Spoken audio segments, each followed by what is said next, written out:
Aaron n'avait pas d'autre destinée que d'être la bouche de Moïse. D'ailleurs, quelque temps plus tard, il va y avoir une conspiration, une sorte de rébellion dans le camp, qui va être dirigée par une dame qui s'appelait Myriam, qui était aussi une des sœurs de Moïse d'ailleurs. Et Moïse venait de prendre une nouvelle épouse, une africaine. Et c'était un sujet à controverse. La raison est simple, hein, vous savez, c'est Moïse lui-même qui avait dit « L'homme quittera son père et sa mère, s'attachera à sa femme. » Okay? Et voici qu'il prend une autre femme.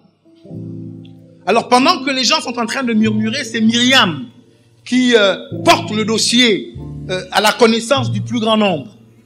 Alors Dieu se met en colère et il les convoque, Myriam et Aaron, et il leur parle. Quand il a fini de leur parler, la lèpre tombe uniquement sur Myriam. Bon, ceux qui lisent le texte comme ça rapidement diront, mais quelle injustice!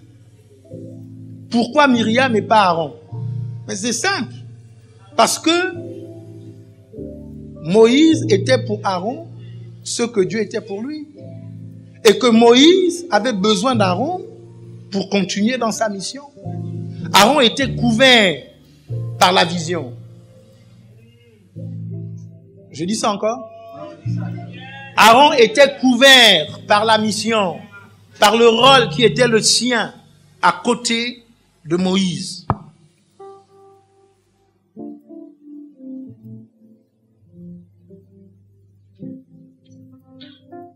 Je disais, tu ne pourras pas jouer ton rôle si tu n'es pas accompagné. Il y a des gens que Dieu met sur ton chemin et qui sont responsabilisés par Dieu lui-même pour t'aider. En fait, c'est ce que j'appelle des partenaires en destinée.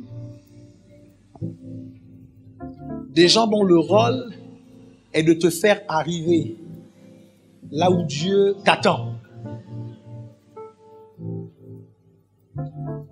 Un bon indicateur de la vérité de l'appel. Vous savez, il y a beaucoup de gens aujourd'hui qui disent être appelés. Mon évêque, Dieu m'a parlé, il m'appelle.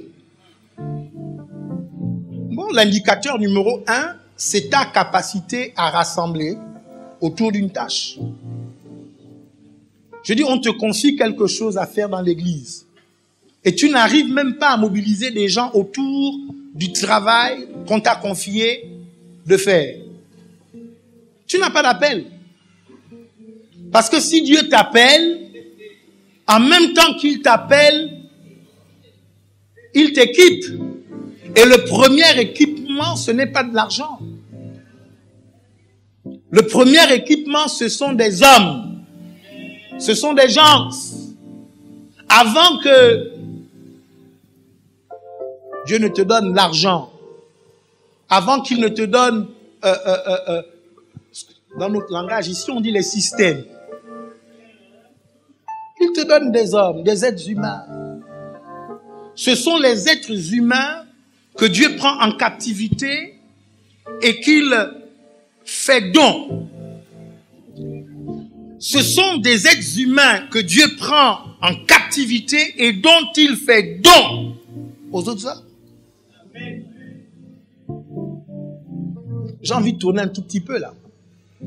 Il y a des gens, vous êtes coincés parce que vous n'aidez pas ceux qui doivent être aidés. Dieu avait parlé à Moïse et il avait dit ceci: je descendrai et je te parlerai. Peut-être il faut qu'on aille lire ça tranquillement. On va aller le lire simplement pour la clarté de l'exposition.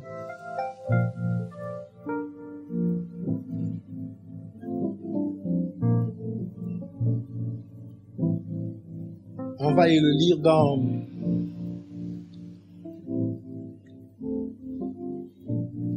Nombre, chapitre 11. Nombre, chapitre 11, verset 17. C'est Dieu qui parle à Moïse. Il dit, je descendrai et là, je te parlerai. Je prendrai de l'esprit qui est sur toi et je le mettrai sur eux afin qu'ils portent avec toi la charge du peuple et que tu ne la portes pas toi seul.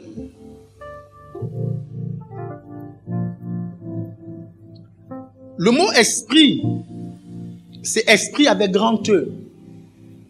Donc c'est une indication claire qu'il ne s'agit pas de l'esprit de Moïse. Vous savez que Dieu est esprit.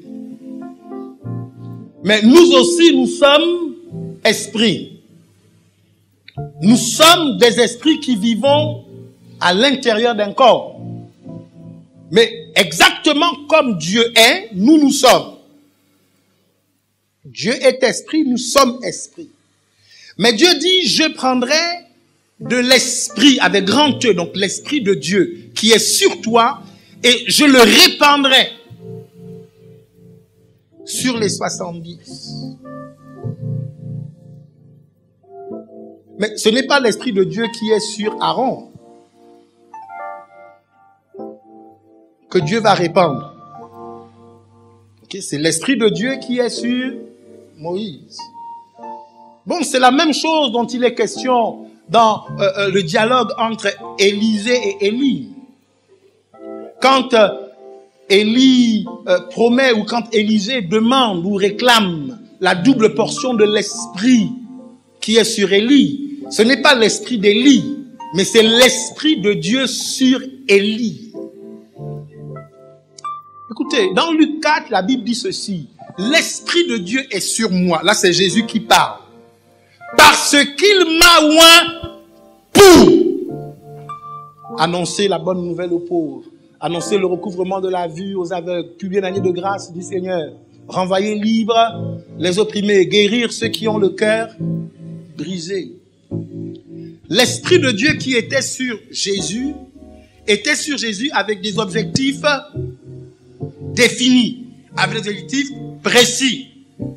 L'esprit de Dieu qui était sur Moïse était sur Moïse avec des objectifs précis. L'esprit de Dieu qui était sur Élie était sur Élie avec des objectifs précis. D'ailleurs, quand vous examinez finalement la vie d'Élisée, vous vous rendrez compte que Élisée a fait 2 fois chacune des choses que Élie a faites. Est-ce que vous voyez? Donc, il ne s'agissait pas de n'importe quel esprit de Dieu, mais l'esprit de Dieu sur Moïse. L'esprit de Dieu lié à la mission qui a été donnée à Moïse, qui était de faire sortir les enfants d'Israël de l'Égypte pour les faire rentrer dans la terre promise. Bon, laissez-moi dire ça autrement. L'esprit de Dieu qui est sur le leader, ou l'esprit de Dieu qui est lié à une mission spécifique.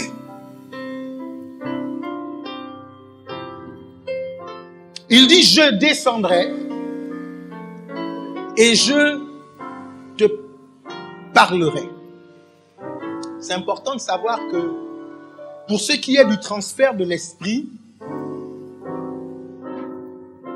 merci,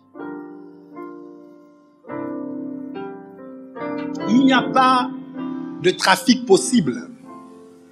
Il ne peut pas y avoir de contrefaçon. On ne peut pas faire semblant. Il faut que Dieu lui-même descende.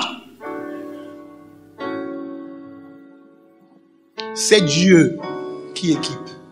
Je veux maintenant dire quelque chose aussi qui est important, très important. Il n'y a aucun mouvement de l'Esprit de Dieu sans déclaration de Dieu. Tout mouvement de l'Esprit de Dieu est accompagné du discours de Dieu. Le discours de Dieu encadre son activité. Avant que Dieu ne fasse ce qu'il veut faire, il parle. pendant que Dieu fait ce qu'il fait, il parle encore. Et quand il a fini de faire ce qu'il voulait faire, Dieu parle encore. Dans nos églises, nous sommes habitués, nous affectionnons le sensationnel.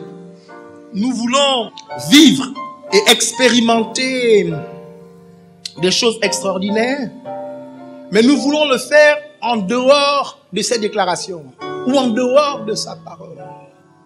La Bible dit, la terre sera remplie de la connaissance de la gloire du Seigneur, comme l'eau couvre le fond des mers. La terre sera remplie de la connaissance du Seigneur, exactement comme l'eau couvre les fonds des mers. La gloire du Seigneur est liée à un discours, elle est liée à une certaine connaissance. Il y a une connaissance qui permet que vous entriez dans la gloire du Seigneur. Il y a une connaissance qui découle du fait que vous êtes entré dans la gloire du Seigneur. Il y a un lien permanent entre la connaissance et la gloire, entre le discours de Dieu et la gloire expérimentée. D'ailleurs, le mot qui est traduit par gloire, c'est doxa, qui parle de savoir, de connaissance. Il y a des choses en Dieu qui ne pourront pas être expérimentées si vous n'avez pas entendu le discours. Si Dieu n'a pas parlé. L'autre chose qui m'a surprise dans cette petite portion de texte, la Bible dit, et c'est Dieu qui parle, il dit, je descendrai. Les 70 sont rassemblés là. Dieu dit, je descendrai. Je répète, les 70 sont rassemblés là. Dieu dit, je descendrai et je te parlerai. Bon, apparemment, Dieu ne parle pas aux multitudes. Dieu ne parle pas à la foule. Dieu descend, mais pas pour parler à tout le monde. Il descend pour parler à Moïse, et uniquement à Moïse. Je crois que le temps est venu pour l'Église de comprendre le mode opératoire de Dieu. Il y a des choses que l'Église n'expérimente pas parce que les chrétiens refusent de comprendre ou refusent d'admettre que la Bible déclare c'est poussé par l'Esprit de Dieu que des hommes ont parlé de la part de Dieu. En d'autres termes, lorsque Dieu a voulu faire connaître ses voix, lorsqu'il a voulu faire connaître sa volonté aux multitudes, Dieu a parlé à quelqu'un. Et c'est ce quelqu'un qui, après avoir entendu, vulgarise, popularise, fait connaître, fait entendre. C'est cela, la méthode de Dieu. Il y a une chose qui m'a surprise aussi dans cette histoire, et je veux en parler vraiment brièvement. C'est que la Bible dit qu'après que Dieu soit entendu, que Dieu eut parlé à Moïse, Dieu a répandu l'esprit sur ceux qui étaient là. La Bible dit qu'ils ont commencé à prophétiser. Mais la Bible continue, ils ne continuèrent pas. Mais ils ne continuèrent pas. Et je me suis posé la question de savoir, mais pourquoi n'ont-ils pas continué? Il est possible qu'il y ait un lien entre leur rapport à Moïse et le fait qu'ils n'ont pas continué à prophétiser. Nombre 11, 26, je relis. Il y eut deux hommes, l'un appelé Eldad et l'autre Médad, qui étaient restés dans le camp et sur lesquels l'esprit reposa, car ils étaient parmi les inscrits, quoiqu'ils ne fussent point allés à la tente, et ils prophétisèrent dans le camp. Un jeune garçon courut l'annoncer à Moïse et dit, Eldad et Médad prophétisent dans le camp. Et Josué, fils de Nun, serviteur de Moïse depuis sa jeunesse, prit la parole et dit, Moïse, mon Seigneur, empêche-les.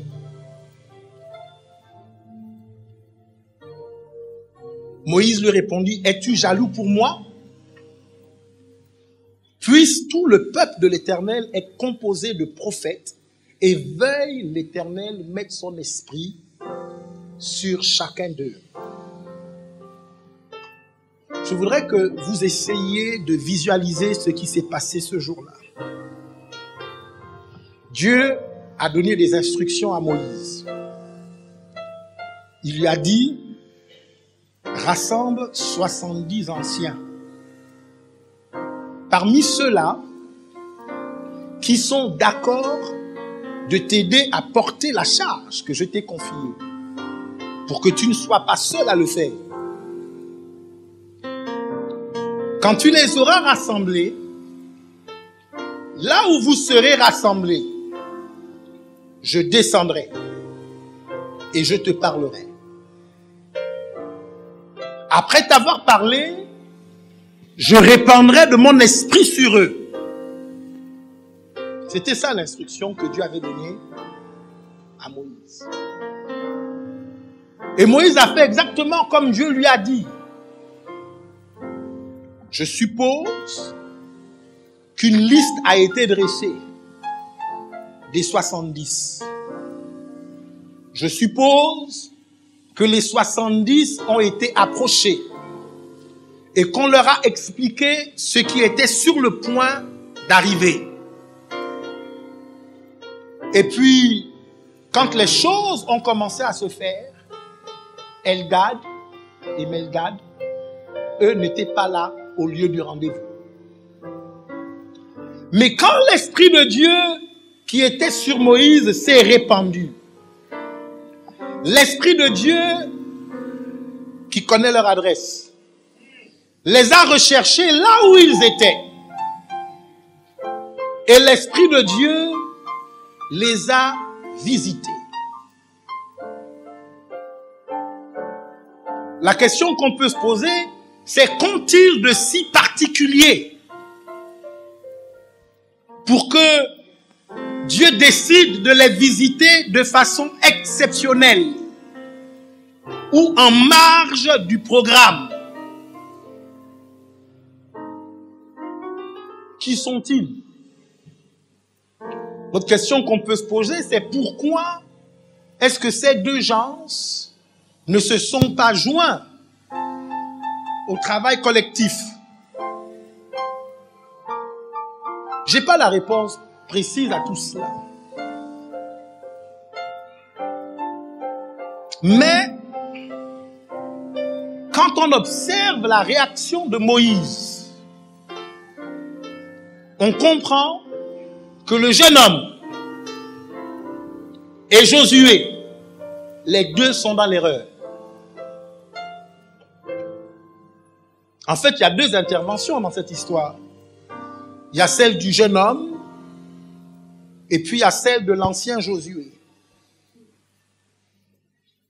En ce qui concerne Josué, il est précisé qu'il servait Moïse depuis sa jeunesse. Donc,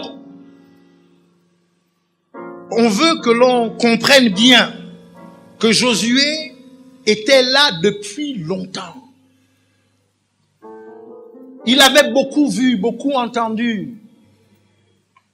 C'était un proche parmi les proches. Parce que sa jeunesse avait été perdue au profit de son service pour Moïse. Mais sauf que les deux, la Bible dit, sont dans l'erreur. Ils font des erreurs de jugement. Je comprends pourquoi la Bible d'ailleurs demande que l'on ne juge pas très rapidement. Le jeune s'est trompé, peut-être parce qu'il n'avait pas la maturité requise. Vous savez, on a beaucoup de jeunes convertis parce qu'ils ont lu quelques versets. Ils ont le sentiment de connaître Dieu de A à Z.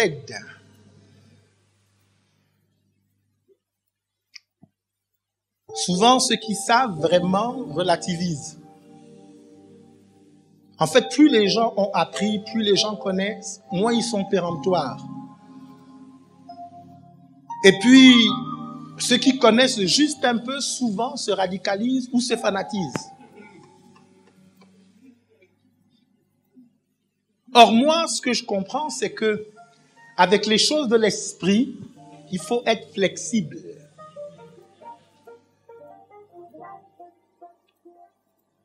Vous savez, lorsque le Saint-Esprit a été donné au jour de la Pentecôte, ça s'est fait de façon explosive. C'était des moments extrêmement glorieux. C'était des moments très spirituels. Sauf que ceux qui observaient le phénomène ont dit c'est l'effet de l'alcool. Parce que certainement le comportement de ceux qui étaient là n'était pas le comportement habituel de ceux qui manifestaient l'Esprit de Dieu.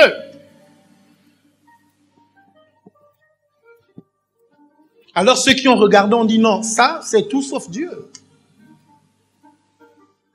Je me souviens dans les années 87, lorsque le réveil a commencé à se manifester, et que parfois dans les réunions, il y avait des gens qui tombaient, il y avait des gens qui pleuraient, il y avait des gens qui tremblaient, qui entraient en transe. Les anciens qui observaient disaient non, ça c'est le diable. D'ailleurs, c'est ce que les religieux de l'époque ont dit au sujet de Christ. À cause des actes qu'il posait, ils disent non, celui-là, c'est par Belzébul qu'il fait les choses qu'il est en train de faire. Je dis, il faut faire attention avec les choses de l'esprit. Il faut être flexible. Parce que, en réalité, Dieu est beaucoup plus grand que ce qu'on peut imaginer. Josué, quant à lui, il s'est trompé. Certainement à cause de sa trop grande expérience. Vous savez, dans l'église, souvent ceux qui posent le plus de problèmes, ce sont les plus anciens. L'expérience, parfois, devient un instrument entre les mains du diable pour nous empêcher de vivre les choses nouvelles que Dieu veut nous faire vivre. Parfois, vivre l'instant présent avec les conclusions du passé, nous induit en erreur. Je voulais dire que la somme des choses vécues ne doit pas nous empêcher de chercher Dieu pour connaître sa volonté aujourd'hui.